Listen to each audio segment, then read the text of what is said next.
नमस्कार विद्यार्थी मित्रांनो, मी अभय पवार तुमच्या सगळ्यांचं स्वागत करतोय आपल्याच्या सेशनमध्ये. आज आपण नवीन चॅप्टर चालू करतोय. चॅप्टरचं नाव आहे किंगडम ॲनिमल किंवा त्याला म्हणतो आपण ॲनिमल किंगडम.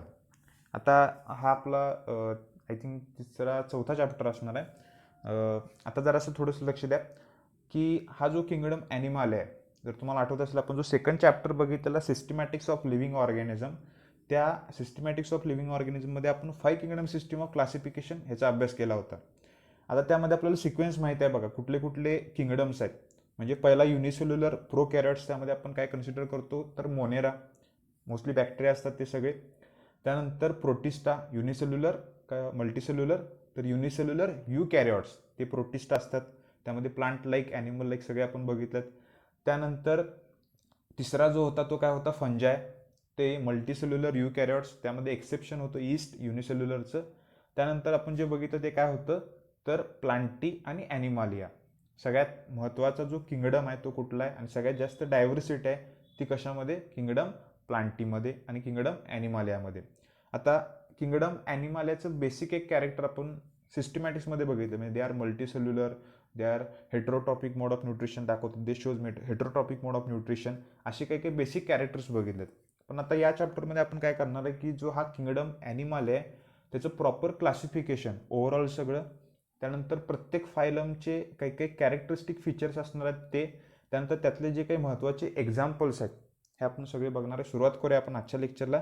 फर्स्ट पॉईंट बघा आता, सगळ्यात महत्त्वाचा जो, आणि जे काही यामध्ये आपल्या सिलेबसमध्ये काही काही जे पॉईंट्स आहेत ते जरा मला जास्त एक्सटेंड करावं वाटतं, ते मी एक्सटेंड केल्यात NCERT नीटच्या पॉईंट ऑफ व्ह्यूनं थोडेसे, आणि समजण्यासाठी सुद्धा सोपे जातील आपल्याला.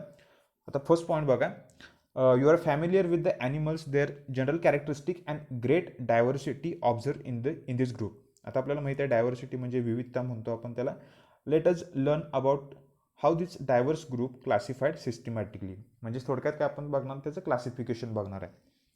आता त्यासाठी जरा सुरुवातीला तुम्हाला एक बेसिक आयडिया पाहिजे, हे लेवल ऑफ ऑर्गनायझेशन काय असतं ते.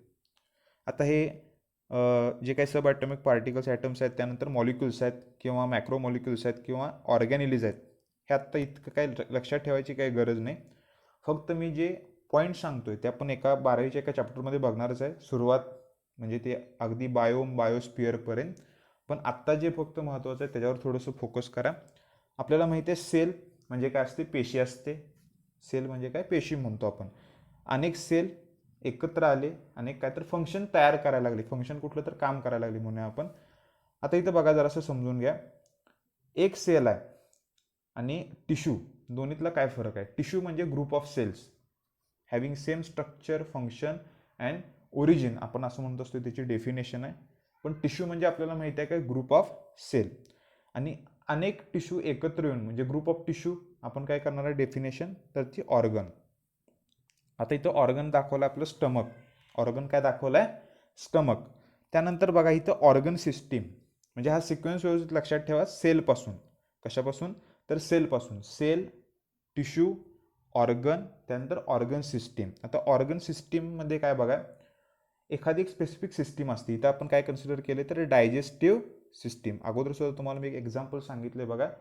तसंच आपल्या बॉडीमध्ये बऱ्याच प्रकारच्या सिस्टीम्स आहेत, म्हणजे सर्क्युलेटरी सिस्टीम आहे, त्यामध्ये हार्ट त्यांना आपण ब्लड वेसल त्यांनी कन्सिडर करणार आहे, आणि तो 12वीला आपल्याला एक चॅप्टर आहे फिजिओलॉजीमध्ये. त्यानंतर जे आपलं ब्रेन ते सगळं स्ट्रक्चर आहे ते सगळं कशामध्ये कन्सिडर करणार आहे आपण, नर्वस सिस्टीममध्ये. अशा बऱ्याच पद्धतीचे काय असतात, किंवा लिम्फॅटिक सिस्टीम, अशा बऱ्याच पद्धतीचे काय असतात आपल्या बॉडीजमध्ये सिस्टीम्स आहेत. आणि सिस्टीममध्ये काय करत असतं थोडक्यात, त्यांच्यामध्ये ऑर्गनचं काय असतं, कॉर्डिनेशन असतं. ऑर्गनचं काय असतं, कॉर्डिनेशन असतं. आता जर आपण कन्सिडर केलं डायजेस्टिव्ह सिस्टीम, मग त्याची सुरुवात कशापासून होते, आपल्या माउथपासून. त्यानंतर इसोफॅगस, स्टमक, त्यानंतर त्याला बरोबर काही काही डायजेस्टिव्ह ज्यूस प्रोव्हाइड करणारे जे काही त्याच्याबरोबर असलेल्या ग्लँड्स असतील, ग्रंथी असतील म्हणतो आपण त्याला, स्मॉल इंटेस्टाईन, लार्ज इंटेस्टाईन, त्यानंतर ॲनस. हा सगळा जो काही ओव्हरऑल सगळा एलिमेंटरी कॅनलचा पार्ट आहे, त्यामध्ये स्पेसिफिक असे ऑर्गन्स आहेत. म्हणजे माउथ हा एक ऑर्गन झाला, इसोफॅगस हा एक ऑर्गन झाला, स्टमक हा एक ऑर्गन झाला. म्हणजे अनेक जे काही सगळे ऑर्गन्स आहेत ते एका सिस्टीममध्ये एकत्र आले, त्याला म्हटलं आपण ऑर्गन सिस्टीम. आणि त्यानंतर अशा अनेक ऑर्गन सिस्टीम कोणामध्ये असतात, ऑर्गॅनिझम्समध्ये असतात. तसं आपण जर पुढं बघायला गेलो, कम्युनिटी वगैरे, बायोस्पिअर असे सुद्धा त्याचा सिक्वेन्स आहे. पण आत्ता आपल्याला फक्त एवढ्या गोष्टी लक्षात ठेवायच्या आहेत: सेल, टिश्यू, ऑर्गन सिस्टीम, त्यानंतर ऑर्गॅनिझम. आता हा सिक्वेन्स लेवल ऑफ ऑर्गनायझेशन एवढा बेसिक आपल्याला माहीत असलं पाहिजे, आणि हा किरकोळ आहे, फार काय अवघड नाही. त्यानंतर बघा, ॲनिमलचं जे काही किंगडम ॲनिमलियाचं क्लासिफिकेशन आहे, त्या क्लासिफिकेशनसाठी कुठला कुठला क्रायटेरिया यूज केला आहे, म्हणजे कोणत्या बेसिसवर हे क्लासिफिकेशन केलं आहे ते आपल्याला समजून घ्यायचं आहे. आणि हे थोडंसं मी इन डिटेल सांगितलं आहे, पुस्तकात वन लाईनर आहेत आपले पॉईंट्स, पण जरासं तुम्हाला व्यवस्थित समजलं पाहिजे, म्हणजे जेणेकरून तुम्हाला जे काही ऑर्गॅनिझमचे कॅरेक्टरिस्टिक फीचर्स असतील ते आपण पाठ करत असतोय, ते तुम्हाला एखादा ऑर्गॅनिझम आपण इमॅजिन केलं की आपण त्याचे कॅरेक्टर सांगू शकतोय, ते पाठ करायची सुद्धा गरज नाही. त्यामुळे ते पहिला व्यवस्थित समजून घ्या. आणि दरवेळी मी सांगतोय, कॉन्सेप्ट क्लॅरिटीवर थोडासा फोकस करा. नुसतं पाठ करणं, पेपरमध्ये लिहिणं, मार्क मिळवणं हे लक्षात ठेवा ध्येय नाही आपल्या आयुष्याचं. ते पहिला व्यवस्थित तुम्हाला चांगलं समजलं पाहिजे. एखादी गोष्ट जेव्हा तुम्हाला प्रॉपर समजते तेव्हा ती किती सोपी आहे हे तुम्ही सांगू शकताय. त्यामुळे जरासं थोडंसं लक्ष कॉन्सेप्ट क्लॅरिटीवर द्या. आता फर्स्ट पॉईंट बघा, ग्रेड्स ऑफ ऑर्गनायझेशन. मगाशी मी सांगितलं तुम्हाला, मागच्या स्लाईडमध्ये आपण डायग्रॅम बघितली बघा. सेल्युलर म्हणजे सेल, टिश्यू, त्यानंतर ऑर्गन सिस्टीम. हे काय झाले? ग्रेड्स झाले. कशाचे झाले? ऑर्गनायझेशनचे झाले. लेवल ऑफ ऑर्गनायझेशन म्हटलं आपण, cell, tissue, organ system, organism. त्यानंतर बघा, बॉडी सिमेट्री. आता बॉडी सिमेट्रीमध्ये आपल्याला सिमेट्री म्हणजे सममिती म्हणतो आपण. मॉर्फॉलॉजीमध्ये सुद्धा आपल्याला सिमेट्री गेली बघा. झायगोमॉर्फिक, ॲक्टिनोमॉर्फिक म्हणजे बायलॅटरल, त्यानंतर रॅडियल सिमेट्री. इथं सुद्धा सिमेट्री आहे. काही काही ठिकाणी तसं दिलं की ते 3 प्रकारची सिमेट्री दाखवतात, काही काही ठिकाणी 2 सांगितले. आता ते कसं ते पण मी सांगतो. असिमेट्रिक म्हणजे त्यामध्ये, आणि हे सिमेट्री कशावरनं करतो आपण? कट घेत असतो, सेक्शन घेत असतो. डायगोनल असेल, हॉरिझॉन्टल असेल, किंवा तो ट्रान्सवर्स असेल, व्हर्टिकल असेल, जे काय असेल ते वेगवेगळ्या प्लेनमध्ये आपण सेक्शन घेत असतो. आणि सेक्शन घेतल्यावर 2 समान भागात जर त्याचं विभाजन झालं तर त्याला आपण काय म्हणत असतो? सिमेट्री. आता इथं व्यवस्थित जरासं समजून घ्या. जर एखादा ऑर्गॅनिझम हा इरेग्युलर शेपमध्ये असेल तर तो काय कुठल्या पण प्रकारची सिमेट्री दाखवणार नाही, त्याला काय म्हणणार आपण? असिमेट्रिक. रॅडियल सिमेट्री, रॅडियलमध्ये काय असतं? ऑर्गॅनिझम्स हे स्पेरिकल असतात किंवा सिलेंड्रिकल असतात. त्यामध्ये काय होत असतं की सेंट्रल ॲक्सिसपासून आपण जर सेक्शन घेतला तर 2 समान भागामध्ये काय होत असतं? त्याचं विभाजन होत असतं. त्यामध्ये आपण म्हणतो रॅडियल सिमेट्री. पुढं आपण बघणारच आहे थ्रू डायग्रॅम कुठले कुठले त्यामध्ये आपण ॲनिमल कन्सिडर करणार आहे ते सुद्धा आपण बघूया. फक्त जरासं ओव्हरव्ह्यू सांगतोय मी. बायलॅटरल सिमेट्री आपल्याला माहीतच आहे. जर आपण सेक्शन घेतला, आता बायलॅटरल तो मे बी ट्रान्सवर्स असेल किंवा व्हर्टिकल असेल, ते डिपेंड करत असते. त्यामुळे आता कॉमन एक्झाम्पल आपल्याला माहीतच आहे बायलॅटरल सिमेट्रीमध्ये. आपण काय बायलॅटरल सिमेट्रिक आहे म्हणजे आपल्या इकडे एक डोळा, इकडे एक डोळा, इकडे एक नाक, इकडे एक नाक, नाही सॉरी, इकडे एक नाकपुडी, इकडे एक नाकपुडी असणार आहे. नाक एकच आहे आपल्याला. अशा पद्धतीने काय करू शकतो? म्हणजे इकडे एक हात, इकडे एक हात, अशा पद्धतीने काय करू शकतो आपण? ओव्हरऑल 2 सेक्शनमध्ये बॉडी आपण काय करू शकतो? डिवाइड करू शकतो. म्हणून त्याला म्हणतो आपण बायलॅटरल सिमेट्री. त्यानंतर बघा, बॉडी कॅव्हिटी. आता ह्याचा उच्चार सिलोम असा करायचा, काही काही कोयलोम असं करतात पण ते चुकीचं आहे. ओ सायलेंट आहे म्हणा. आणि सिलोम, असिलोम, सिडोसिलोमेट आणि सिलोमेट. सिलोम म्हणजे काय? तर बॉडी कॅव्हिटी असते. स्पेसिफिक डेफिनेशन आपण बघणारच आहे, पण हे पुस्तकातले मी पॉईंट सांगतोय आपल्या. पण कॉन्सेप्ट जरासं इन डिटेल मी सांगणार आहे आजच्या लेक्चरला. Germ layers. जर्म म्हणजे आपण सुरुवातीचं म्हणतो, ओरिजिन. मग ते आता काय होत असतं की आपल्याला माहीत आहे की मेल आणि फिमेल गॅमेटचं फ्युजन होतं. त्यानंतर काय होत असतं? तर पहिला झायगोट तयार होतो, त्यानंतर एम्ब्रिओ तयार होतो. मग जी काही डेव्हलपमेंटल स्टेजेस आहेत त्यामध्ये ज्या काही, म्हणजे एक सेल असते त्याची, आपल्याला माहिती आहे आपण मल्टीसेल्युलर आहे, पण आपली सुरुवात एका सेलपासून झाली. त्या सेलमध्ये काय होत असतं? बऱ्याच वेळेला त्या सेलचं विभाजन होत असतं, डिव्हिजन होत असतं. आणि सेलचं डिव्हिजन झाल्यावर त्या सेल एका लेअरमध्ये अरेंज होत असतात. त्याला म्हणायचं जर्म लेअर. आपण पुढं बघणारच आहे. ते मे बी 2 असतील किंवा 3 असतील. डिप्लोब्लास्टिक 2 असतील, तर 3 असतील तर त्याला म्हणणार आपण ट्रिप्लोब्लास्टिक. त्यानंतर आहे सेगमेंटेशन. काही काही ॲनिमल्स हे सेगमेंटेड असतात, काही काही अनसेगमेंटेड असतात. ते सुद्धा आपण बघूया कॅरेक्टर काय असतं ते. आता बघा, though animals are multicellular, the level of organisation of cell varies from one animal to another. सगळ्यात महत्त्वाचा पॉईंट काय आहे बघा, जे किंगडम ॲनिमल आहे ते सगळे ऑर्गॅनिझम्स काय आहेत? मल्टीसेल्युलर आहेत.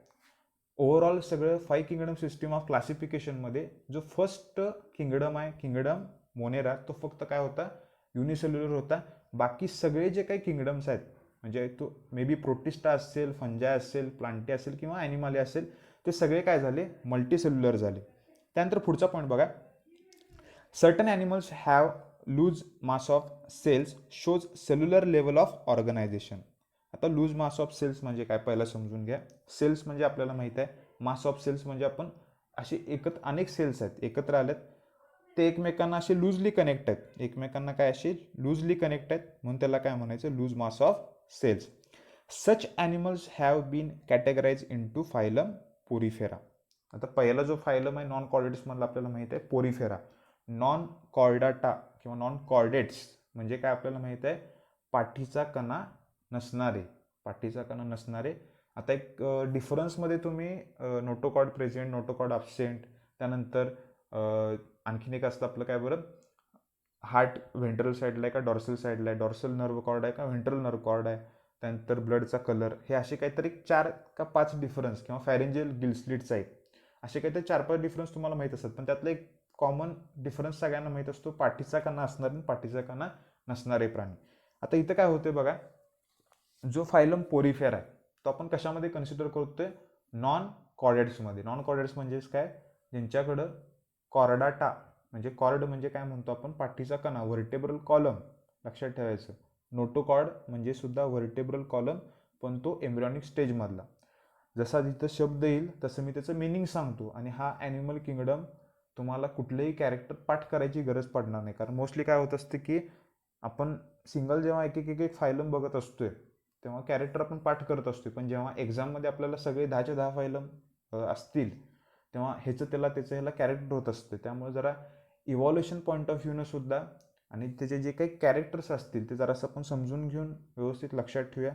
पाठ कुठली गोष्ट करू नका, एक्झामच्या वेळेला ते बरोबर गोंधळ होतोय, कुठल्या फायलमध्ये कुठलं कॅरेक्टरिस्टिक फीचर आहे ते, त्यामुळे ते व्यवस्थित लक्षात ठेवा. सेल्युलर लेवल ऑफ ऑर्गनायझेशन कुठल्या फायलममध्ये, फायलम पोरिफेरा. त्यानंतर बघा, as we move on, the complexity of body design amplifies and the division of labour occurs among the tissue. आता इथं जरा समजून घ्या, एक शब्द आला आहे डिव्हिजन ऑफ लेबर. सुरुवातीला समजून घ्यायचं, जे मगाशी आपण बघितलेलं फायलम जे पोरिफेरा होतं त्यामध्ये काय झालं होतं की सेल्युलर लेवल ऑफ ऑर्गनायझेशन होतं, म्हणजे सेल सगळे एकत्र आलते, लूजली अरेंज होते, त्या सेलने टिश्यू तयार केला नव्हता.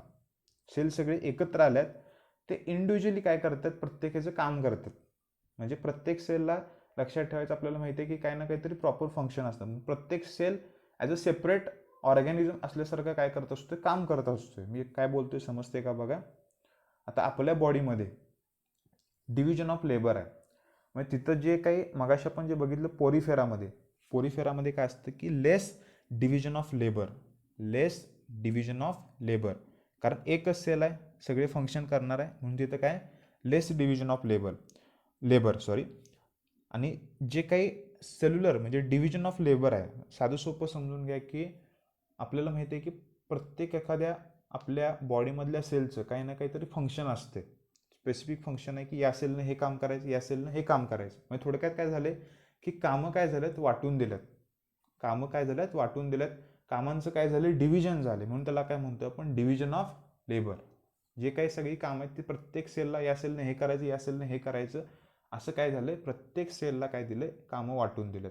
पण जे सेल्युलर ग्रेड ऑफ ऑर्गनायझेशन आहे त्यामध्ये काय, एकच सेल सगळे फंक्शन करतोय, इंडिव्हिज्युअली एकच सेल हे सगळे फंक्शन करतोय, म्हणून तिथं काय फायलम पोरिफेरामध्ये लेस डिव्हिजन ऑफ लेबर किंवा डिव्हिजन ऑफ लेबर अब्सेंट म्हणू शकतोय आपण, कारण तिथं सेल सगळे एकत्र आलेत पण टिश्यू तयार झाला नाही. मी काय बोलतोय समजते का बघा, सेल सगळे एकत्र आलेत आणि टिश्यू तयार झाला नाही. आणि टिश्यू कधी म्हणतो आपण, जर अनेक सेल एकच फंक्शन करत असतील तर त्याला म्हणतो काय आपण, टिश्यू.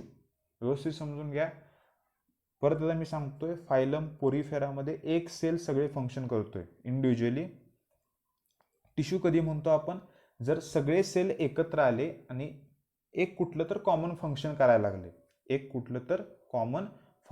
लागले, तर त्याला म्हणतो आपण काय, टिश्यू. दोन्हीतला फरक समजून घ्या व्यवस्थित. त्यानंतर बघा, this animal exhibit tissue level of organisation and are classified as Coelenterata. Coelenterate किंवा त्याला आणखीन एक शब्द आपण वापरतो निडारिया किंवा निडेरिया असा उच्चार करतो आपण त्याला. सेकंड फायलम आहे, त्यामध्ये तुम्हाला एक्झाम्पल माहीत असेल हायड्रा. हे सगळे आपण एक्झाम्पल बघणारच आहे. आणि ही जी नावं आहेत, सिलेंटेराटा का म्हणायचं, त्यानंतर त्याला निडारिया का म्हणायचं, प्रत्येक ह्याचं आपण मिनिंग बघणारच आहे. कारण ही लॅटिन ग्रीक भाषेतली नावं असतात, त्याचं काही ना काहीतरी प्रॉपर मिनिंग असतं, पण त्याला आपण व्यवस्थित त्याचा अर्थ समजून घेऊया. आता फक्त आपण सुरुवात बघतोय, त्यामुळं असं जर काही नाव आलं तर हा चॅप्टर फार अवघड आहे असं समजू नका. सिलेंटेराटा प्रत्येक फायलम, प्रत्येक लेक्चरला मी शक्यतो 2 किंवा 3 फायलम घेणार आहे तुमचे, म्हणजे समजायला एकदम सोपं जाते. आता बघा, पहिला सेल्युलर लेवल ऑफ ऑर्गनायझेशन बघितलं आपण, त्यानंतर टिश्यू लेवल ऑफ ऑर्गनायझेशन, ते कुठल्या सेकंड फायलममध्ये. त्यानंतर बघा फायलम प्लॅटीहेल्मिंथिस अँड ॲस्केहेल्मिंथिस. आता त्याचा उच्चार व्यवस्थित करा, ॲस्केहेल्मिंथिस किंवा नेमॅटोहेल्मिंथिस म्हणतो आपण त्याला. Have an organ level of organisation. Non chordates पाहिजे होती, तिथे नॉर झाले, sorry. Non chordates such as annelids, arthropods, त्यानंतर मोलिस्क, त्यानंतर echinoderms and chordates have specialised organ system level of organisation for their physiological activities. They have the organ system level of organisation. आता इथं जरासं समजून घ्या, मी एक सिक्वेन्स सांगतोय, तो पहिला समजून घ्या व्यवस्थित. सगळ्यात पहिला जो नॉन कॉर्डेट आहे त्यामध्ये काय, फायलम पोरिफेरा. फायलम पोरिफेरामध्ये काय झालं बघा, त्या ऑर्गॅनिझम्समध्ये काय झालं की जे काही सगळे सेल्स आहेत ते सगळे सेल्स एकत्र आलेत.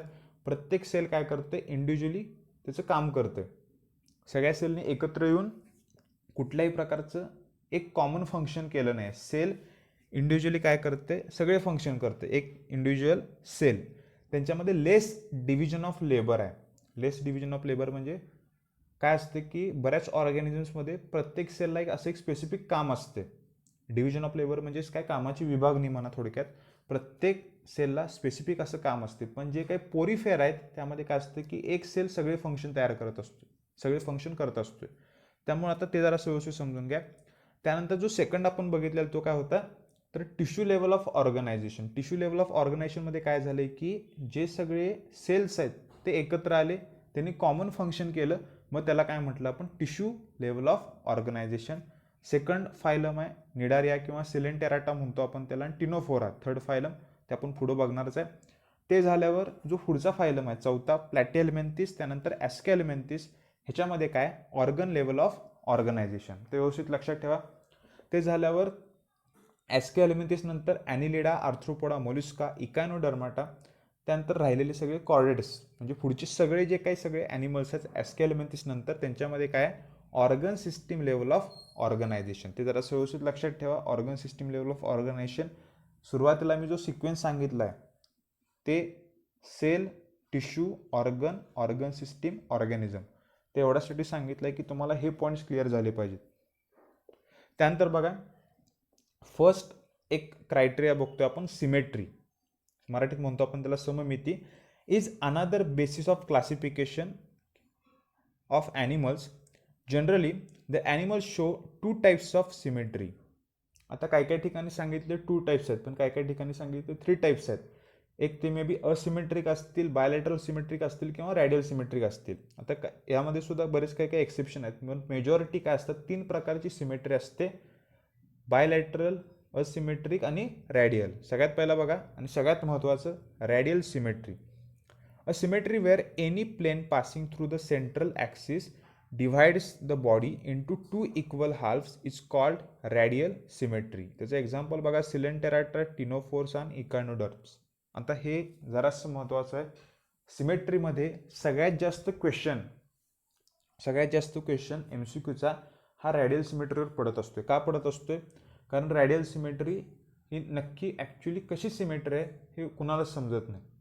मी काय सांगतोय समजते का बघा, रॅडियल सिमेट्री, आता पहिलं त्याचं मिनिंग समजून घ्या काय आहे ते. मगाशी मी तुम्हाला सांगितलेलं की जर रॅडियल सिमेट्री असेल, आणि मॉर्फोलॉजीमध्ये मी सुद्धा तुम्हाला सांगितले, ऑर्गॅनिझम्स तो मोस्टली काय असतो, स्पेरिकल असतो. काय असतो, स्पेरिकल असतो. मग कुठल्याही प्लेनमध्ये, आता जर आपण हा स्पेअर कन्सिडर केला, आणि जर मी सेक्शन घेतला बघा, मी या प्लेनमध्ये सेक्शन घेतला, म्हणजे मी व्हर्टिकल सेक्शन घेतला, कन्सिडर करा, इकडे एक भाग झाला समान आणि इकडे एक भाग झाला. त्यानंतर मी काय केलं बघा, एक असा सेक्शन घेतला, मी काय घेतलं, एक ट्रान्सव्हर्स सेक्शन घेतला म्हणूया आपण, दोन्हीकडे समान भाग झाले. आता जरी मी डायग्राम सिंपल काढले असते तरी तुम्हाला मला ते समजते.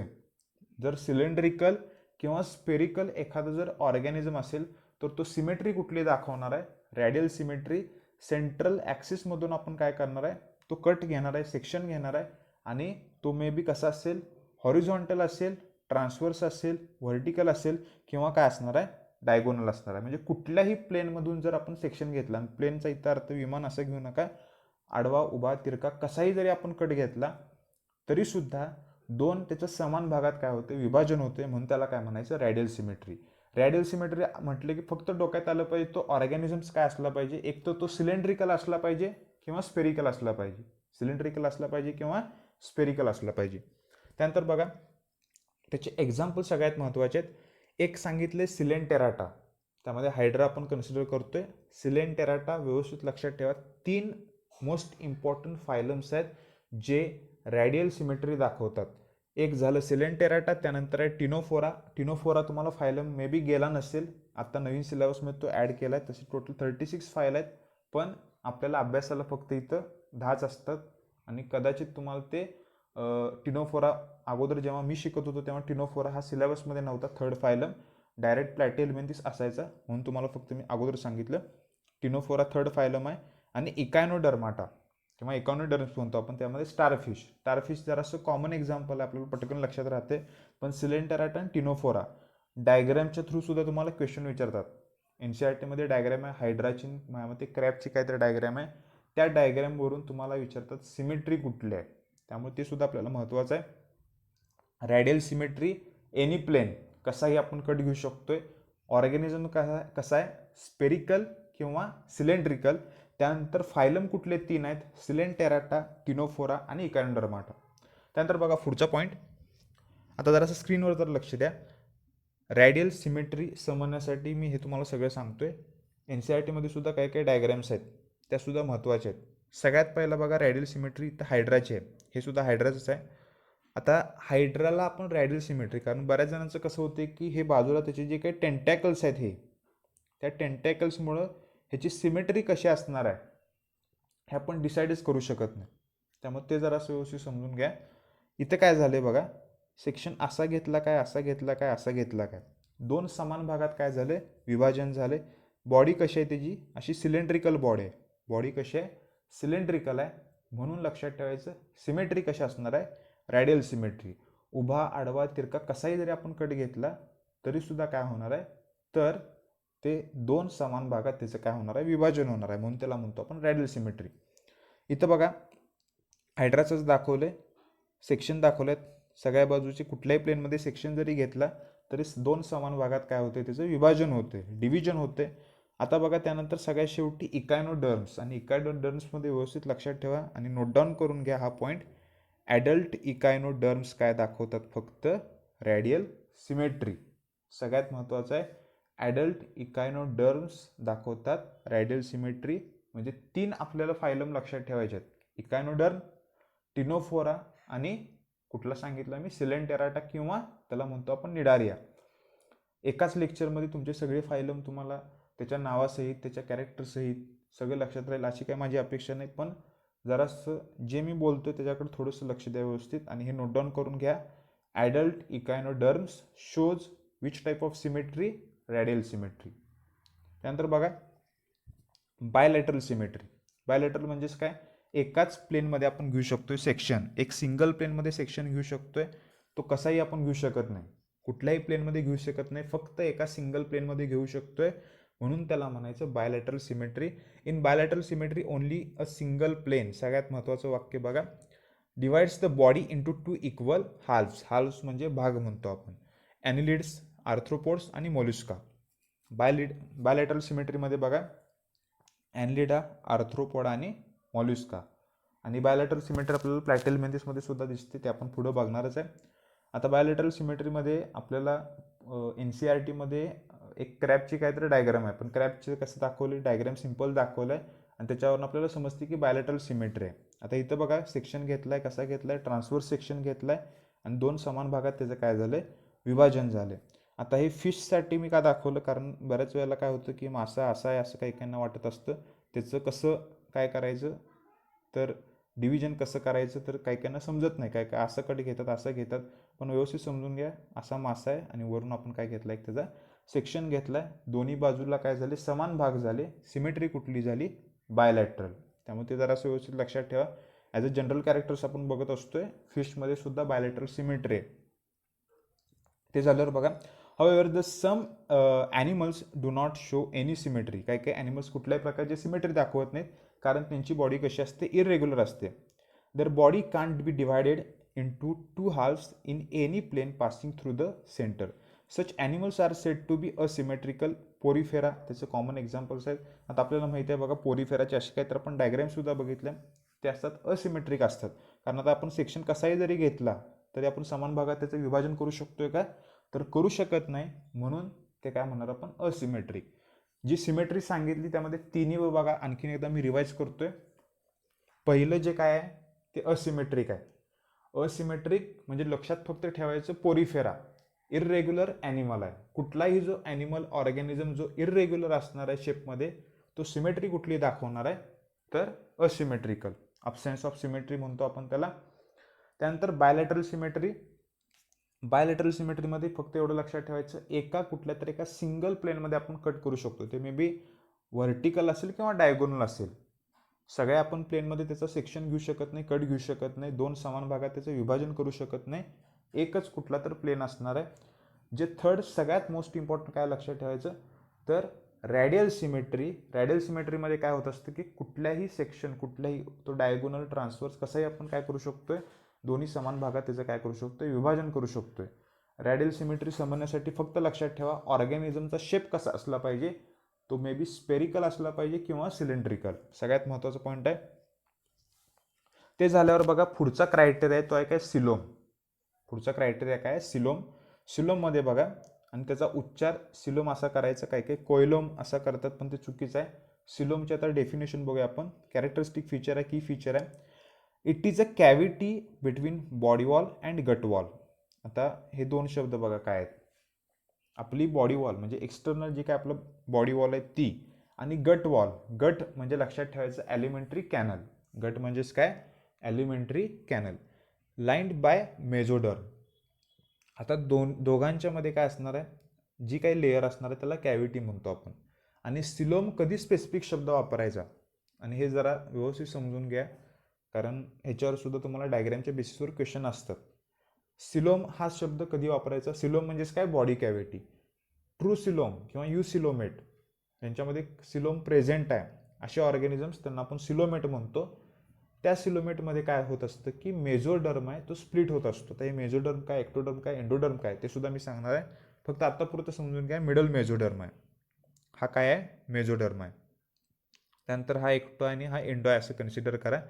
आता इथं काय झालं बघा, मेझोडर्म असं स्प्लिट झाला आहे. मेझोडर्म काय झाला, स्प्लिट झाला, आणि मध्ये त्यानं काय केली, कॅव्हिटी तयार केली. मध्ये काय केली, कॅव्हिटी तयार केली.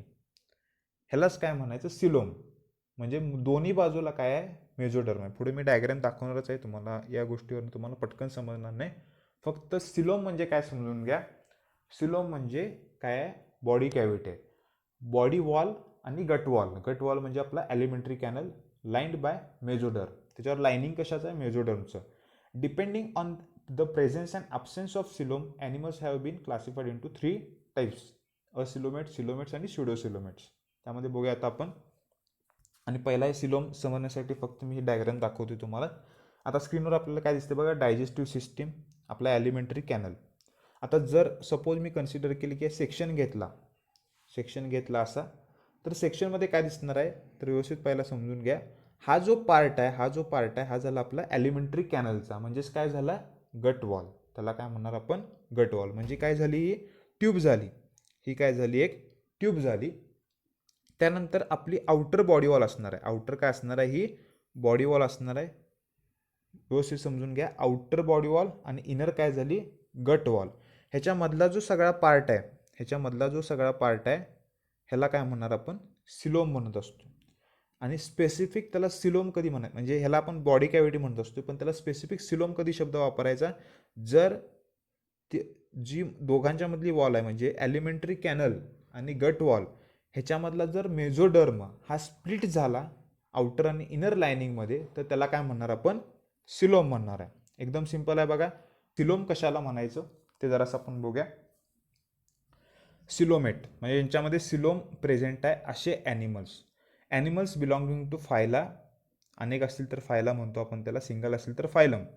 ॲनलिडा, मॉल्युस्का, आर्थ्रोपोडा, इकायनोडर्माटा, हेमिकॉर्डाटा आणि कॉर्डाटा.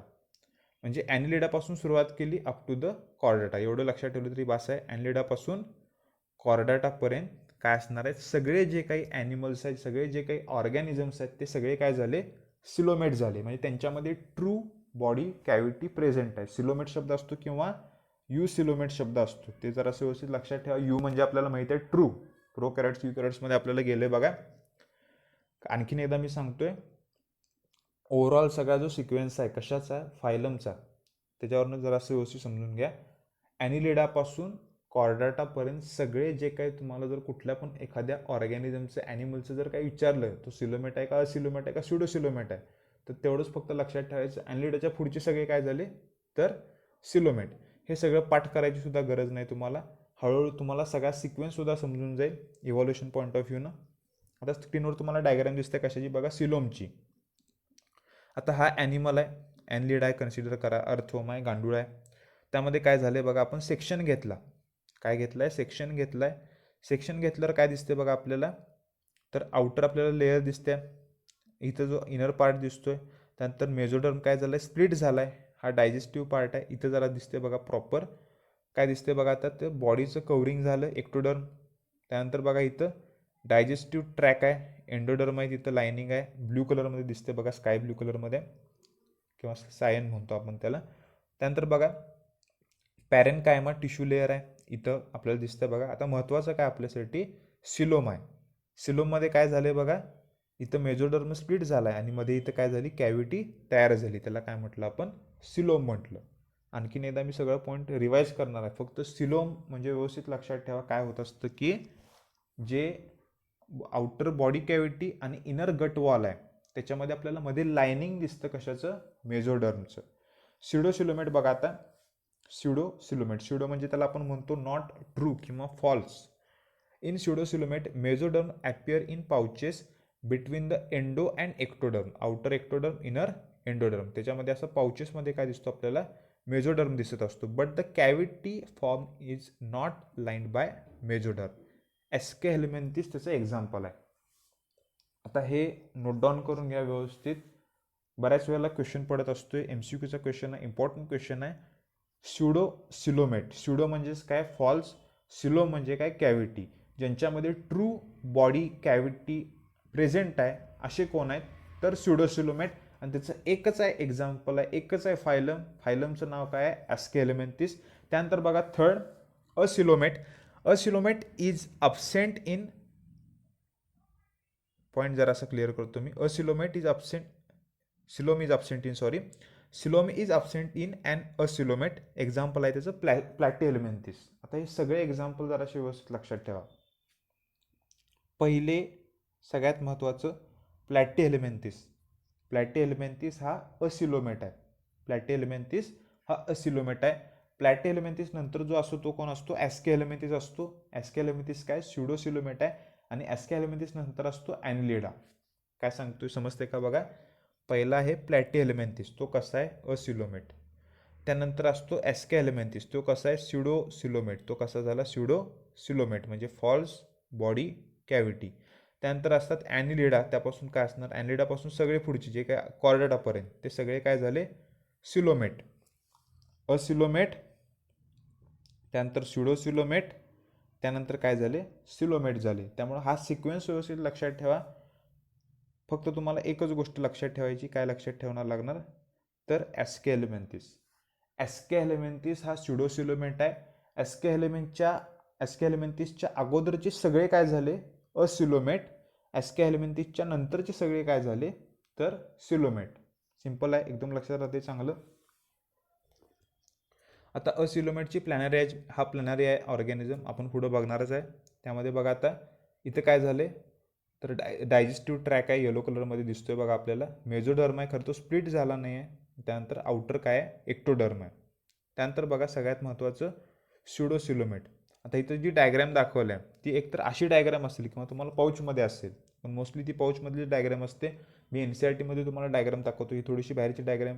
म्हणजे तुम्हाला हे कशासाठी दाखवतोय मी, तर हे बऱ्याच वेळेला अशी डायरेक्ट काय असते, सर्कलमध्ये डायग्राम असते. मग ते सर्कल कुठून आला ते पटकन समजत नाही. त्यासाठी मी हे तुम्हाला सांगतोय. एक कम्प्लीट ऑर्गॅनिझम आहे, त्याचा आपण घेतला आहे काय, सेक्शन घेतला आहे. त्याचा काय घेतलं आपण, सेक्शन घेतला आहे. आणि त्यानुसार आपण काय केलं तर कॅव्हिटी प्रेझेंट आहे का ॲब्सेंट आहे त्याच्यानुसार आपण त्याचं काय केलं, क्लासिफिकेशन केलं. आता बघा जे आहे स्युडोसिलोमेट, त्यामध्ये बघा मेझोडर्म एकच लाईन दिसतं आपल्याला. तो स्प्लिट झाला आहे का तर झाला नाही. आउटर लेअर आहे, इनर लेअर आहे.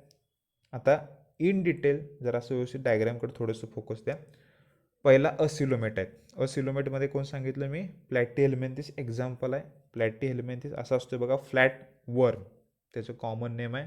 पण प्रत्येक फायलमचं स्पेसिफिक आपण बघणारच आहे. फक्त मी सुरुवातीला जरासं तुम्हाला एक बेसिक आयडिया आली पाहिजे म्हणजे आपण काय बघणार आहे. कारण मेजॉरिटी सगळे हेच कॅरेक्टर असणार आहेत फिरून फिरून, त्यामुळे ते जरासं समजलं पाहिजे. आता बघा इथं काय झालं तर एक्टोडर्म आहे, त्यानंतर काय आहे मेझोडर्म आहे, त्यानंतर काय एंडोडर्म आहे. इथं पण मेझोडर्मचं स्प्लिटिंग झालं आहे का, त्यामुळे ते जरासं व्यवस्थित लक्षात ठेवा.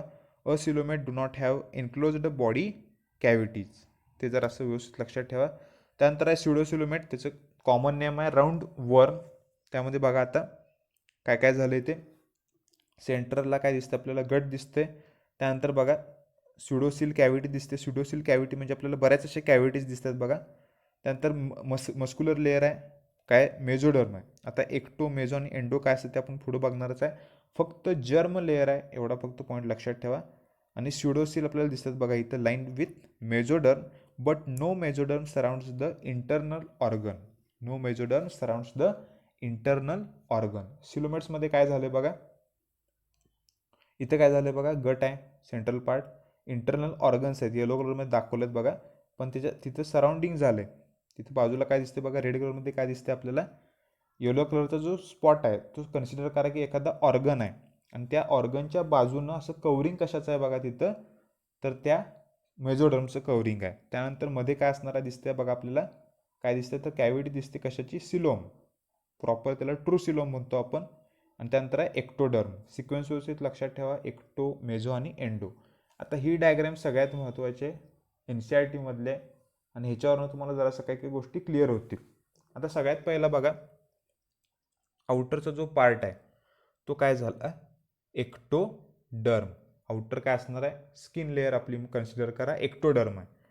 त्यानंतर बघा की हा जो पार्ट आहे पर्पल कलरमध्ये दिसतोय तो काय झाला, मेझोडर्म. तो काय झाला, मेझोडर्म.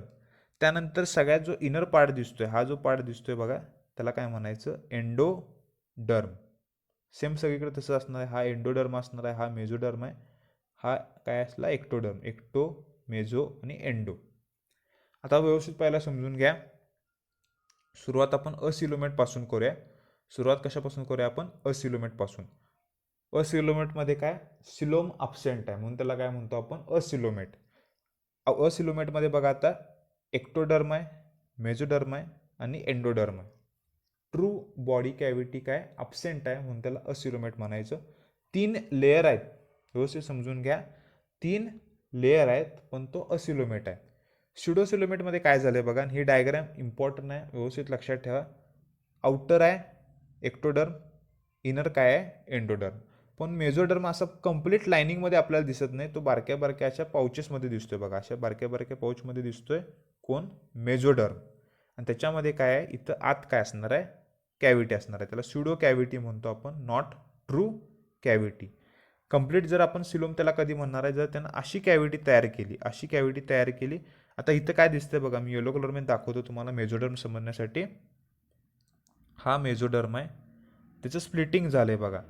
आणि हे इनर आणि आउटर दोन्ही साईडला काय झालं आहे, मेझोडर्मचं असं लाईंग झालं आहे.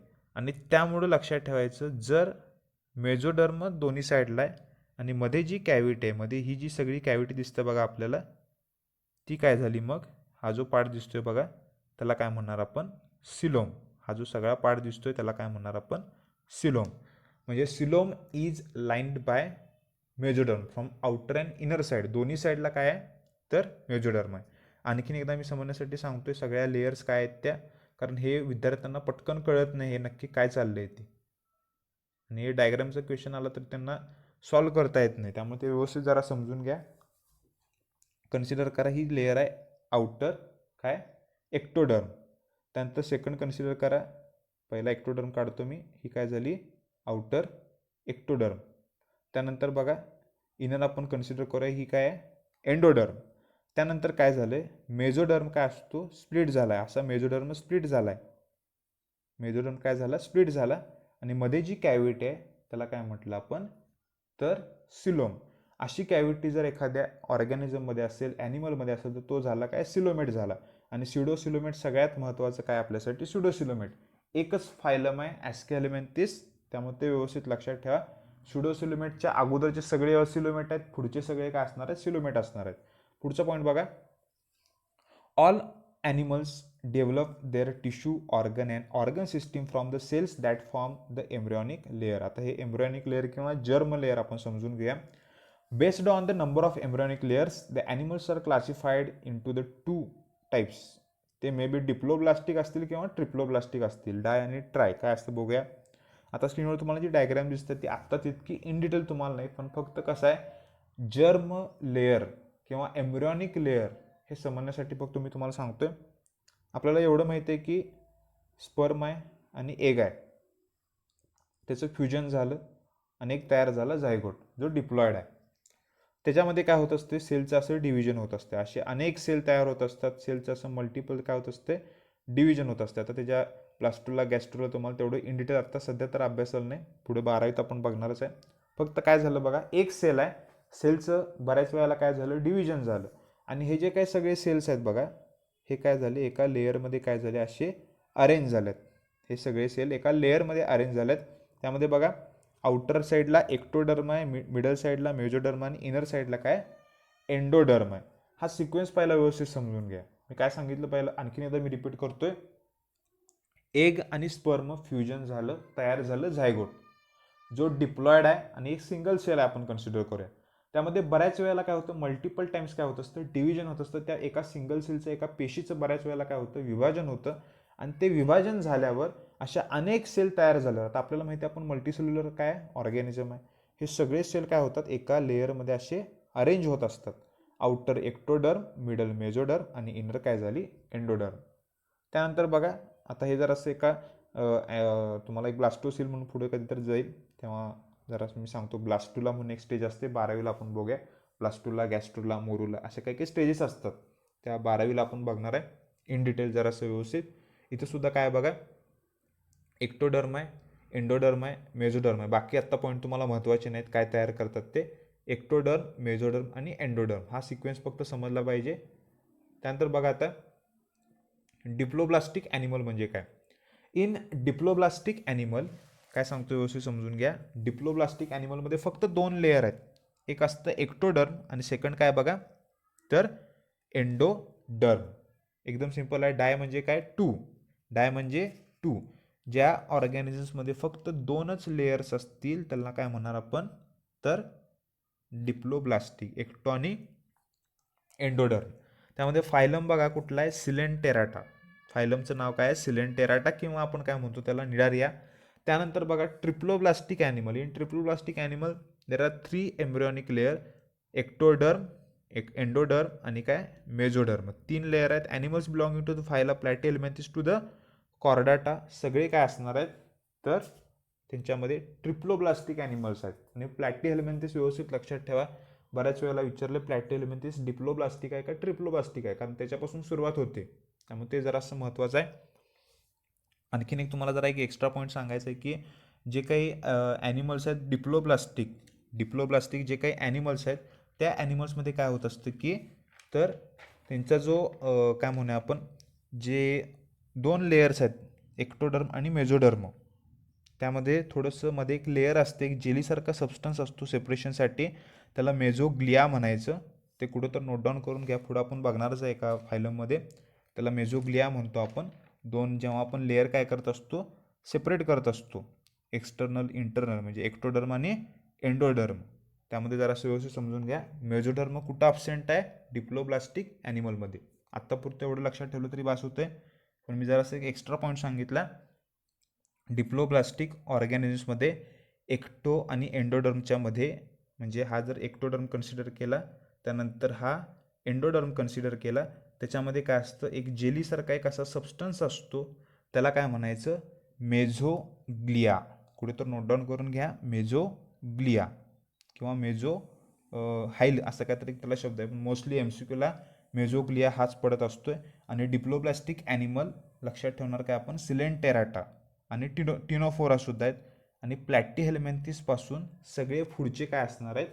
तर ते काय झाले? Triploblastic animal. त्यानंतर बघा पुढचा पॉईंट.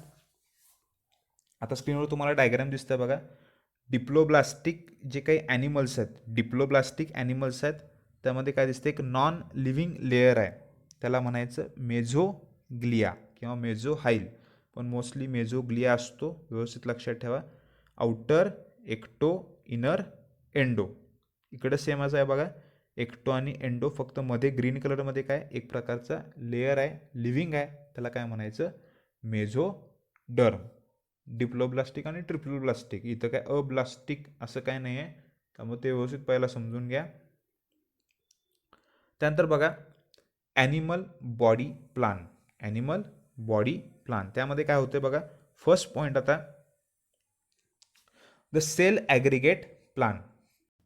आता फर्स्ट पॉईंट बघा त्यामध्ये, इन दिस बॉडी प्लान. आता आपण बॉडी प्लान बघतो, एक स्पेशल क्रायटेरिया. त्यामध्ये पहिला सेल ॲग्रिगेट, जो मगाशी मी तुम्हाला सांगितलं आहे, do not form tissue or organ. म्हणजे सेल एकत्र आले पण त्यांनी कुठल्याही प्रकारचं टिश्यू किंवा ऑर्गन तयार केला नाही. ॲग्रिगेट म्हणजेच एकत्रीकरण. ॲग्रिगेट म्हणजेच काय? एकत्रीकरण किंवा ग्रुप म्हणतो आपण. ग्रुप ऑफ सेल्स आहेत पण ते आपण त्याला टिश्यू म्हणत नाही. ते लूजली काय आहेत? कनेक्ट आहेत, एकमेकांच्या फार जास्त जवळ आले नाहीत. ते लूजली काय आहेत? एकमेकांना कनेक्ट असतात, पण त्याच्यापासून टिश्यू तयार झाला नाही. सगळ्यात महत्त्वाचं पॉईंट. त्यानंतर बघा पुढचा point. There is a minimal differentiation and division of labour among the cells. It is found in Porifera. Differentiation किंवा डिव्हिजन ऑफ लेबर म्हणजे कामाची विभागणी, किंवा डिफरन्शिएशन म्हणजे मी अगोदर एका आपल्या सेल डिव्हिजनमध्ये गेले बघा. स्पेशलाइज्ड फंक्शन, प्रत्येक सेलला स्पेशलाइज्ड फंक्शन आहे का इथं? तर नाही आहे. किंवा प्रत्येक सेलला अशी त्यांच्या बॉडीमध्ये तिथं कामाची विभागणी सुद्धा नाही आहे, म्हणून त्याला किती तिथं लेस डिव्हिजन ऑफ लेबर, किंवा आपण म्हणू शकतोय मिनिमल डिफरन्सिएशन. पोरिफेरा लक्षात ठेवायचं. सेल ॲग्रिगेट बॉडी प्लान, एकच फायलम आहे, पुढचे टिश्यू लेवल असतात. त्यानंतर बघा सेकंड बॉडी प्लान आहे, तो काय आहे? तर blind sac body plan. In this body plan, body like is sac like. Sac म्हणजे पिशवीसारखं म्हणतो आपण. ब्लाइंड म्हणजे त्याला असं आंधळी असं म्हणतो, पण आंधळी पिशवी असं त्याचा अर्थ घेऊ नका शब्दाच्या. फक्त ओपन असते एका एंडनं, एवढाच फक्त लक्षात ठेवा. सिंगल काय आहे? ओपनिंग आहे. Digestion is carried out in this sac like structure where ingestion and egestion. Ingestion म्हणजे फूड कंझ्युम करणे, इजेशन म्हणजे ते बाहेर टाकणे, थ्रॉट करणे आपल्या बॉडीच्या, म्हणजे undigested part takes place through same opening. And बघा त्याचे जे काही मेंबर आहे, कुठला फायलम आहे? निडारिया म्हणजेच काय? सिलेंटेराटा. आता स्क्रीनवर तुम्हाला जी काही डायग्राम दिसतं त्यामध्ये बघा दोन्ही पण दाखवले. एक म्हणजे दाखवले ब्लाइंड सॅक बॉडी प्लान, आणि सेकंड काय दाखवले? तर ट्यूब विदिन ट्यूब किंवा ट्यूब इन ट्यूब. पहिला व्यवस्थित समजून घ्या. जो बॉडी प्लान आहे सेल ॲग्रिगेट, त्या सेल ॲग्रिगेटमध्ये काय झालं? तर सेल सगळे एकत्र आलेत पण टिश्यू तयार झाला नाही. मी आणखीनदा व्यवस्थित सांगतोय बघा. ॲग्रिगेशन झाले फक्त, पण टिश्यू तयार झाला नाही. प्रत्येक सेल इंडिव्हिज्युअली सगळीच कामं करतोय. सगळ्या सेलने एकत्र येऊन एकच काम केलं नाही अजून, म्हणून तिथे डिव्हिजन ऑफ लेबर नाही आहे. तिथं मिनिमल डिव्हिजन ऑफ लेबर आहे. मिनिमम काय? डिफरन्शिएशन आहे. त्यानंतर सेकंड काय बघितलं आपण? तर ब्लाइंड सॅक बॉडी प्लान. आता स्क्रीनवर तुम्हाला डायग्राम दिसतं बघा. आणि हायड्रा सिलेंटेराटामध्ये येते. हायड्रा आपल्याला माहिती आहे असं काय तर स्ट्रक्चर दिसत असते बघा. सगळ्यांना त्याची डायग्राम चांगली येत असते. इथे एक काय असतं? त्याचं ओपनिंग असतं. आता इथं काय होतं बघा, एकच ओपनिंग आहे, म्हणजे इथूनच ते खाणार आहे आणि इथूनच ते काय करणार आहे? तर त्याचं अनडायजेस्टेड पार्ट बाहेर टाकणार आहे. म्हणजे एक सिंगल जर ओपनिंग असेल, एखाद्या ब्लाइंड अशा एखाद्या सॅकसारखं स्ट्रक्चर दिसत असेल, तर त्याला काय म्हणणार आपण? Blind sac body plan. एकच फायलम आहे. तो कुठला फायलम आहे? फायलम तर लक्षात ठेवायचं सिलेंटेराटा. व्यवस्थित लक्षात ठेवा, फायलम सिलेंटेराटा. कुठला बॉडी प्लान बघितला आपण? Blind sac body plan. त्यानंतर बघा जो थर्ड आहे बघा, ट्यूब विदिन ट्यूब. त्यामध्ये बघा, digestive system is present in tube-like body cavity. Mouth and anus are present in two separate ends. Digestive system, annelida onwards, all phyla shows this type of body plan. Annelida पासून सगळे जे काय असणार आहे त्यांच्यामध्ये काय असणार आहे, ट्यूब विदिन ट्यूब काय असणार आहे, बॉडी प्लान असणार आहे. ह्याच्या अगोदरचे काय असणार आहेत, मग obviously blind sac body plan असणार आहे. फक्त जरा असं व्यवस्थित आणि डायग्रामच्या थ्रू आपण समजून घ्या नक्की काय आहे ते. सपोज आपण कन्सिडर करा, पुस्तकात अगोदर माझ्यामध्ये काहीतरी एक फिशची डायग्राम असायची, असं काहीतरी मासा काढलेला असायचा आणि त्याचं असं एक ट्यूब दाखवायचे. पण इथं तुम्हाला फक्त समजण्यासाठी सांगतोय मी, एक काय आहे, ट्यूब आहे. ट्यूबमध्ये आणखीन एक ट्यूब आहे, म्हणजे एक ट्यूब म्हणजे आपण ऑर्गॅनिझम झाला, त्यामध्ये आणखीन एक ट्यूब आहे, म्हणून त्याला काय म्हटलं आपण, ट्यूब विदिन ट्यूब. आता इथं जरा असं व्यवस्थित समजून घ्या की हे जे काय ट्यूब विदिन ट्यूब आहे, म्हणजे हा काय तर एक ऑर्गॅनिझम आहे कन्सिडर करा, त्याच्यामध्ये एक ट्यूब आहे, ही एक ट्यूब झाली आत, म्हणून त्याला म्हणतो आपण tube within tube body plan. त्यामध्ये काय होत असतं की दोन सेपरेट ओपनिंग असतात. आता इथं पण दिसते बघा आपल्याला, एक जे ओपनिंग आहे ते ॲज अ कन्सिडर करूया आपण माउथ, एक कन्सिडर करूया ॲज अ ॲनस म्हणून, ॲनस किंवा एनस म्हणतो आपण त्याला. आता दोन सेपरेट ओपनिंग आहेत पुढच्या कन्झ्युमिंगसाठी, पुढच्या म्हणजे इंजेक्शनसाठी आणि इजेक्शनसाठी. इंजेक्शन असं म्हणू नका, ते वेगळं असतं. इंजेक्शन म्हणजे फूड कन्झ्युम करणे थ्रू माउथ किंवा जे काय ऑर्गन्स असेल ते. आता इथं माउथ हा एक ऑर्गन आहे आणि ॲनस हा एक ऑर्गन आहे. इथं इंजेक्शन झालं, इकडं इजेक्शन झालं, म्हणजे दोन सेपरेट ओपनिंग आहेत, तर त्यांना काय म्हणणार आपण, tube within tube body plan. एकदम सिंपल आहे बघा. 3 बॉडी प्लान आपण अभ्यास केलेत. सगळ्यात पहिला काय होतं, सेल ॲग्रिगेट, सेल एकत्र आले, टिश्यू तयार झाला नाही. त्यानंतर ब्लाइंड सॅक, एकच ओपनिंग आहे, हायड्रा एक लक्षात ठेवा, लगेच लक्षात राहते आपल्या, आणि ट्यूब विदिन ट्यूब, ॲनलिडापासून सगळे पुढचे. त्यानंतर आहे सेगमेंटेशन, लास्ट आहे बघा. In some animals, the body is externally and internally divided into segments with serial repetition of at least some organ. For example, earthworm, the body shows this pattern called metameric segmentation and the phenomenon is known as metamerism. आता हे जरा असं आपण समजून घ्या काय ते. Segmentation आपल्या बॉडीमध्ये व्यवस्थित एवढं चॅप्टरमध्ये सॉरी मेन्शन केलं नाही आहे, पण ते जरा असं मी सांगतोय, पहिला समजून घ्या काय आहे ते. आता बॉडीचं सेगमेंटेशनमध्ये बघा, बॉडी जर एक्सटर्नली आणि इंटरनली जर डिवाइड झाली, म्हणजे एक्सटर्नली पण आणि इंटरनली पण, तर त्याला आपण ट्रू सेगमेंटेशन म्हणतोय आपण त्याला, व्यवस्थित लक्षात ठेवा.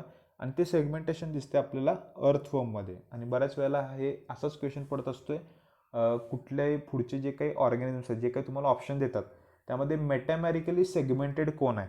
मेटॅमॅरिकली सेगमेंटेड म्हणजे अर्थफॉर्ममध्ये काय असतं की अशा रिंग्स असतात, त्याला ॲन्युलस म्हणतो आपण, अशा रिंगसारखं स्ट्रक्चर दिसतं.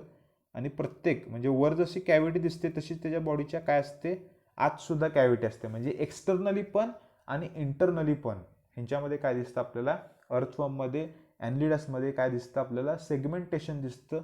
म्हणून त्याला काय म्हणतो आपण, मेटॅमॅरिकली सेगमेंटेड बॉडी. MCQला तुम्हाला एवढंच फक्त लक्षात ठेवायचं आहे की ऑर्गॅनिझम्स मेटॅमॅरिकली सेगमेंटेड म्हणजेच काय, जर एखाद्या ऑर्गॅनिझममध्ये एक्सटर्नल आणि इंटरनल बॉडीचं सेगमेंटेशन असेल तर त्याला काय म्हणणार आपण, तर मेटॅमॅरिकली सेगमेंटेशन किंवा फेनॉमेनलला म्हणतो आपण मेटॅमेरिझम. आता आपल्यामध्ये सुद्धा काय दिसतं लक्षात ठेवायचं, मेटॅमेरिझम दिसून येतं, पण तसं आपल्यामध्ये रिंगसारखं स्ट्रक्चर नाही आहे. जर तुम्हाला फक्त समजून घ्यायचं असेल, जर तुम्ही स्केलेटन कधी बघितलं असेल किंवा आपले व्हर्टेब्रल ज्या कॉलम्स आहेत त्याच्यामध्ये काय दिसते बघा, इथे एक सेकंड पॉईंट सांगितलं आहे, सिरियल रिपिटेशन. म्हणजे जे आपले व्हर्टेब्रे आहेत, जो काही पाठीचा कणा आहे, व्हर्टेब्रल कॉलम्स आहेत, ते एका रिपीटेड काय असतात स्ट्रक्चरमध्ये, एका सिक्वेन्समध्ये, एका लिनियर सिक्वेन्समध्ये काय असतात, प्रेझेंट असतात. त्यामुळं आपली जी काही बॉडी आहे ती सुद्धा कशी आहे लक्षात ठेवायचं, मेटॅमॅरिकली सेगमेंटेड आहे. आपली बॉडी सुद्धा काय आहे, मेटॅमॅरिकली सेगमेंटेड आहे. आता इथे मी तुम्हाला 3 ऑप्शन सांगतोय आणि ते 3 पॉईंट व्यवस्थित नोट डाऊन करून घ्या. हा नीटचा क्वेश्चन आहे, व्यवस्थित लक्षात ठेवा. एक म्हणजे झाले अर्थवर्म, एक म्हणजे कोण झाले, अर्थवर्म. फायलम कुठला झाला, ॲनिलिडा. फायलम ॲनिलिडा, फायलम आर्थ्रोपोडा, त्यामध्ये कॉक्रोच येणार आहे. आणि त्यानंतर थर्ड आहे कॉर्डाटा, त्यामध्ये आपण येणार आहे. या तिन्ही पण जे काही फायलम्स आहेत, फायलम कॉर्डाटा, त्यानंतर आर्थ्रोपोडा आणि त्यानंतर काय सांगितलं मी, ॲनिलिडा, या तिन्ही फायलममध्ये काय दिसतं आपल्याला सेगमेंटेशन दिसतं. आणि जे सेगमेंटेशन आहे अर्थवर्ममधलं ते बोथ एक्सटर्नल आहे आणि इंटरनल आहे. व्यवस्थित समजून घ्या. अर्थवर्ममधलं एक्सटर्नल आणि इंटरनल दोन्ही पण सेगमेंटेशन दिसते आपल्याला. आपण जे काही व्हर्टेब्रेट्स आहेत त्यामध्ये फक्त इंटरनल मेटामेरिझम दिसून येतं आणि जे आर्थ्रोपोड आहेत त्यामध्ये एक्सटर्नल जे काही मेटामेरिझम आहे ते दिसून येत असते. एवढंच फक्त पॉईंट लक्षात ठेवा.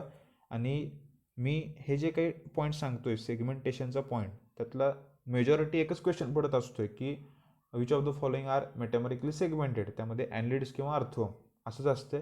पण जरासं एक्स्ट्रा जरासं मला माहीत पाहिजे 3 फायलम आर्थ्रोपोडा, त्यामध्ये कॉक्रोच लक्षात ठेवा. कॉक्रोचमध्ये आपल्याला माहिती आहे बघा, कधी जर तुम्ही बघितलं असेल हेडचा पार्ट असतो म्हणजे इन्सेक्टमध्ये मोस्टली, त्यानंतर थोरॅक्सचा पार्ट असतो, त्यानंतर ॲबडॉमेनचा पार्ट असतो. म्हणजे हा एक्सटर्नली काय असतो सेगमेंटेड बॉडी दिसते आपल्याला, बॉडीचं डिव्हिजन झालेलं दिसते एक्सटर्नली, पण इंटरनली तसं नसतं.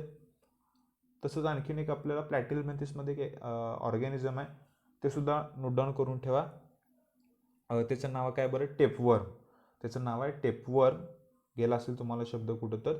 त्या टेपवर्ममध्ये काय होत असतं तर स्युडोमेटामरिझम दिसून येत असतं. कारण का त्याच्यामध्ये फक्त एक्सटर्नल सेगमेंटेशन आहे, इंटरनल सेगमेंटेशन नाही आहे. म्हणून ते आपण जरासं आणखीन एकदा काही काही एक्स्ट्रा पॉईंट ॲनिमल किंगडमच्या रिलेटेड नीटच्या पॉईंट ऑफ व्ह्यूने पण घेणार आहे, त्यामुळे थोडंसं लक्ष द्या.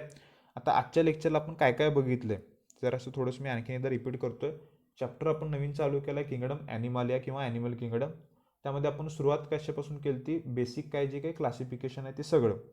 त्या बेसिक क्लासिफिकेशनमध्ये आपण काय काय बघितलं बघा. आता ॲनिमल किंगडम काय आहे, मल्टीसेल्युलर ॲनिमल आहे. त्यानंतर लेवल ऑफ ऑर्गनायझेशन आपण बघितलं, सेल्युलर लेवल आणि टिश्यू ऑर्गन सिस्टीम लेवल. ते व्यवस्थित पहिला समजून घ्या, सिक्वेन्स पहिला समजून घ्या. Cell, tissue, organ system. त्यामध्ये बघा सेल्युलर लेवलमध्ये कोण आहे फक्त Porifera. Cellular level of organization phylum Porifera. त्यानंतर टिश्यू लेवल ऑफ ऑर्गनायझेशनमध्ये बघा कोण कोण आहे. सेकंड आहे Cnidaria, Ctenophora, Platyhelminthes, Aschelminthes, Annelida, Arthropoda, Mollusca, Echinodermata, Hemichordata आणि कॉर्डाटा. आता हा सिक्वेन्स एका दिवसामध्ये तुमच्या लक्षात राहणार नाही. सिक्वेन्स समजतोय आपल्याला काय आहे तो, आणि हा इव्हॉल्युशन पॉईंट ऑफ व्ह्यूनं सुद्धा महत्त्वाचा आहे. आणि आपण जे काही कॅरेक्टर स्टडी करणार आहे प्रत्येक फायलमचे त्याच्या पॉईंट ऑफ व्ह्यूनं सुद्धा महत्त्वाचं आहे. त्यामुळे सिक्वेन्स जरासं आपल्याला माहीत पाहिजे. 2-3दा चांगला रिवाईज करा. From Porifera up to the Chordata. कॉर्डाटामध्ये सुद्धा फर्दर क्लासिफिकेशन आपण बघणारच आहे, पण बेसिक पहिला समजून घ्या. टिश्यू ऑर्गन सिस्टीम या सगळ्या ऑर्गॅनिझममध्ये. फक्त सेल्युलर लेवल ऑफ ऑर्गनायझेशन कुठं आहे, पोरीफेरामध्ये. त्यानंतर पॉईंट आहे सिमेट्रीचा आपण बघितला. सिमेट्रीमध्ये बघा रॅडियल सिमेट्री आणि बायलॅटरल सिमेट्री. असिमेट्रिक कोण आहेत, पोरीफेरा. त्यानंतर बघा रॅडियल सिमेट्रीमध्ये कोण कोण आहे, सगळ्यात महत्त्वाचं कोण आहे, सिलेंटेराटा म्हणजेच निडारिया. त्यानंतर आहे टिनोफोरा. आणि त्यानंतर जे इकायनोडर्माटा आहेत ॲडल्ट इकायनोडर्माटा ते कुठले दाखवतात, रॅडियल सिमेट्री. महत्त्वाचा पॉईंट आहे बघा. त्यानंतर बघा बायलॅटरल सिमेट्रीमध्ये होता बघा पुढचा जो बायलॅटरमध्ये बाकी सगळे ॲनिमल म्हणजे प्लॅटिहेल्मिंथिसपासून सगळे ऑनवर्ड जे काय असतील ते ॲस्केल्मिंथिस, ॲनलिडा, आर्थ्रोपोडा सगळे काय झाले बायलॅटरल सिमेट्रिकल. रॅडियल सिमेट्री 3 आहेत. परत रिपीट करतोय, सिलेंटेराटा, टिनोफोरा आणि इकायनोडर्माटा. ॲडल्ट इकायनोडर्माटा स्पेसिफिक लक्षात ठेवा. त्यानंतर आहे पॉईंट बॉडी कॅव्हिटीचा. बॉडी कॅव्हिटीमध्ये बघा म्हणजेच काय सिलोम म्हणतो आपण त्याला. आणि सिलोम कधी म्हणतो स्पेसिफिक, जेव्हा मेझोडर्म काय होतो आउटर आणि इनर लाइनिंगला असतो गट वॉल आणि बॉडी वॉलच्या. त्यामुळे ते पहिला व्यवस्थित समजून घ्या. लास्टची मी डायग्राम दाखवली ती जराशी व्यवस्थित लक्षात ठेवा. मेझोडर्म पाऊचमध्ये, स्युडोसिलोमेटमध्ये. विदाउट बॉडी कॅव्हिटी असिलोमेट, प्लॅटिहेल्मिंथिस हे सगळे काय झाले असिलोमेट. विथ फॉल्स सिलोम स्युडोसिलोमेट, ॲस्केल्मिंथिस त्याचं एकच एक्झाम्पल आहे. पाऊचमध्ये मेझोडर्म प्रेझेंट आहे आणि ह्याच्या पुढचे जे काही सगळे असणार आहेत ते काय असणार आहेत, सिलोमेट्स असणार आहेत. ते मे बी ॲनलिड्स असतील, आर्थ्रोपोडस असतील किंवा मॉल्युस्का असतील, इकायनोडर्माटा असतील, हेमिकॉर्डाटा असतील किंवा कॉर्डाटा असतील. ते डिपेंड करत असते. एक्सेप्शनसुद्धा यामध्ये आहेत, पण बेसिक जनरल कॅरेक्टर्स आपण बघतोय. आता माझ्यामध्ये तुम्हाला जरासं जे काही क्रायटेरिया आहे तो थोडासा व्यवस्थित समजला असेल. पुढच्या लेक्चरला मी काही काही जे महत्त्वाचे पॉईंट आहेत जसे आपल्या प्रत्येक फायलमच्या कॅरेक्टरिस्टिक फीचरमध्ये येतील तसं ते मी आणखीन एकदा रिपीट करत जाणार आहे. म्हणजे तुम्हाला हे जे सिलोमेट आहे, टिश्यू लेवल, बॉडी लेवल, जे काय सगळं ऑर्गनायझेशन आहे बॉडीचं, त्यानंतर सिमेट्री असू दे, हे सगळ्या गोष्टी पटकन आपल्याला क्लिअर होत जातील जसं आपण फायलम चालू करणार आहे तसं. फायलम आपण सुरुवात करणार आहे पोरीफेरापासून. त्यातले मेजॉरिटी कॅरेक्टर्स तुम्हाला माहीतसुद्धा असतील. म्हणजे असं नाही की they are marine, they are fresh water, they are aquatic, they are sedentary. हे सोडून बाकीचे सुद्धा बरेच कॅरेक्टर्स आहेत. आणि सगळ्यात महत्त्वाचं म्हणजे काय, त्याचे एक्झाम्पल्स आहेत. ते आपण बघूया पुढच्या लेक्चरला. आजच्यापुरतं आपण इथे थांबूया. जे काही पॉईंट सांगितले ते आणखी एकदा चांगले रिवाईज करा आणि पुन्हा भेटूया आपण पुढच्या लेक्चरमध्ये लवकरच.